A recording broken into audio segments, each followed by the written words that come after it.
रायसेन किले का इतिहास स्थान। रायसेन किला मध्य प्रदेश के रायसेन जिले में एक पहाड़ी पर स्थित है।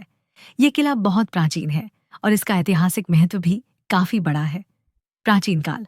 राजा रायसेन माना जाता है कि इस किले का नाम राजा रायसेन के नाम पर पड़ा था। ये किला 10वीं से 12वीं सदी के बीच बनवाया गया था। परमार वंश, परमार डायनेस्टी, 11वीं से 13वीं सदी। रायसेन किला पहले परमार वंश के नियंत्रण में था, जिनका मुख्य केंद्र धार, मालवा था। परमार वंश के प्रसिद्ध राजा भोजदेव, राजा भोज, भी इसी काल में थे, जिनका प्रभाव आसपास के क्षेत्रों पर था। खिलजी वंश 14वीं सदी से बाद दिल्ली सल्तनत के खिलजी वंश ने इस क्षेत्र पर हमला किया। खिलजी वंश के बाद यह किला दिल्ली के सुल्तानों के अधीन आ गया। गोंड राजा 15वीं सदी में यह किला एक स्थानीय आदिवासी राजा शंकर शाह गोंड के अधीन आया। ये राजा बहादुर था और उसने किले की रक्षा की।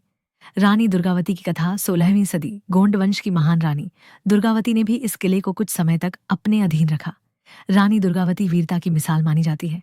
शेर शाह सूरी और अफगान शासक 16वीं सदी। 1440 के बाद शेर शाह सूरी और अन्य अफगान शासकों ने इस किले पर अधिकार जमाया। मुगल काल 16वीं से 18वीं सदी। अकबर के शासनकाल में रायसेन किला मुगल साम्राज्य के अधीन आ गया। मुगल अफसरों ने यहाँ रहकर प्रशासन चलाया। मराठा शासन 18वीं सदी बाद में इस किले पर मराठों ने अधिकार कर लिया। यह समय मराठों के विस्तार का था, जब उन्होंने मध्य भारत में अपनी पकड़ बनाई। ब्रिटिश काल 19वीं सदी। 800 के बाद यह क्षेत्र ब्रिटिश ईस्ट इंडिया कंपनी के अधीन आया। धीरे धीरे किले का उपयोग कम होता गया और यह एक ऐतिहासिक स्थल बनकर रह गया।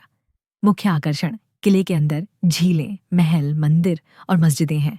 ये किला अब एक पर्यटन स्थल है, जहां लोग इसके इतिहास और सुंदरता को देखने आते हैं।